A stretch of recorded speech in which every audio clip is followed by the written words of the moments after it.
మనకు శ్రమ వచ్చినప్పుడు, మనకు కష్టం వచ్చినప్పుడు, మనకు రోగం వచ్చినప్పుడు మన స్నేహితులు ఎవ్వరూ మన పక్కన ఉండరండి. అదే అనుభవం కీర్తనకారుడి జీవితంలో కూడా జరిగింది. 38వ కీర్తన 11వ చరణములు అంటాడు, నా స్నేహితులను, నా చెలికాండ్రులను, నా తెగులును చూచి నాకు ఎడమగా ఉన్నారు అంటాడు. సో మనం బాగున్నప్పుడు మన స్నేహితులందరూ మన పక్కనే ఉంటారు.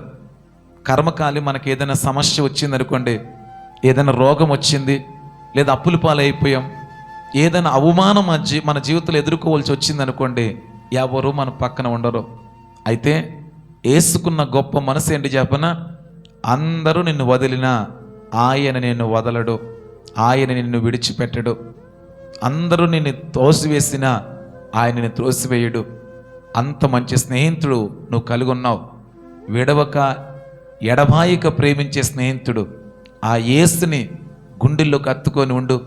ఖచ్చితంగా 1000 మంది స్నేహితులున్న సంతోషం కంటే గొప్ప సంతోషం నువ్వు పొందుకుంటావు.